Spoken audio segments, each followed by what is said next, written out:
Tim Armstrong, your Vice President Automotive Analysis at IHS.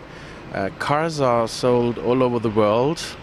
The industry has seen a certain rebound in recent months. How are markets progressing at the moment? Well, it's a good question. Generally speaking, the automotive industry is doing pretty well. We have about 2 to 3% growth annually every year.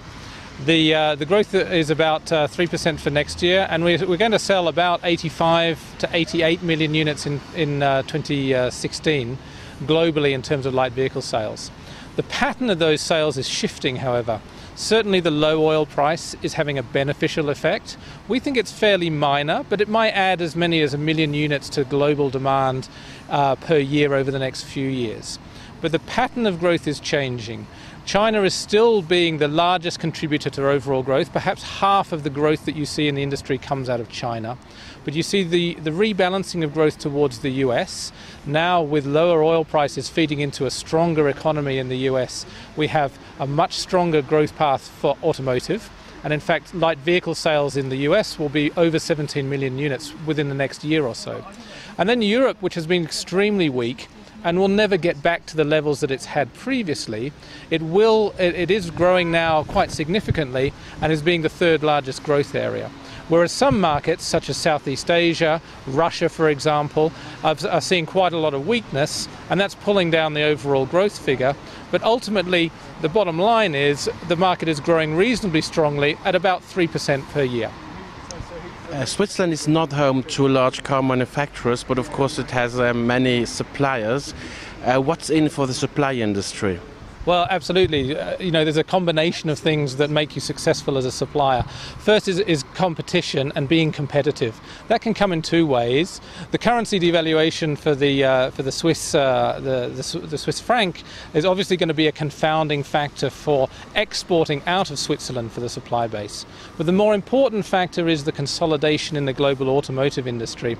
That means that larger and larger scale platforms are required, and suppliers, to be successful in supplying those platforms, have to have global scale and be able to get onto those platforms. So there's more reward for being on one of the large mega platforms, from VW for example, but there's also greater risk if you're not on that platform, then you lose a lot more business. So understanding the complexities of global scale is going to be one of the challenges for the Swiss supplier base.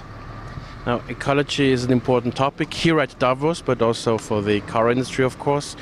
Cars need to be more fuel efficient, less emissions. Is the industry doing enough? So the industry has got quite a lot of legislation that is driving the difference in the adoption of new alternative powertrains. You might think that the low oil price is going to slow that, and perhaps at the margin that is true.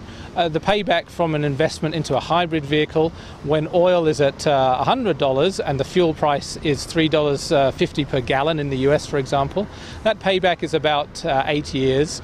If you take the price of petrol down by $1, that payback is now suddenly 12 years. So it's true that there's an adoption effect, particularly from hybrids, because of the low oil price.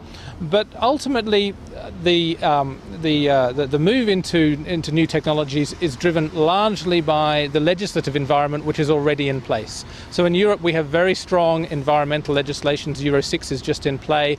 There will be further tightening of CO2 emissions, and companies are measured at the corporate level as to whether they comply with those. They need to get the mix right, and they need to some extent push the consumer into that mix so that they comply. The same goes with CAFE at the US at a longer range level to get down to 54 miles per gallon by 2020, or 2025, I beg your pardon. So that legislative environment is really significant in terms of driving the agenda. So there is a lot being done in terms of fuel alternative powertrain technology, yes.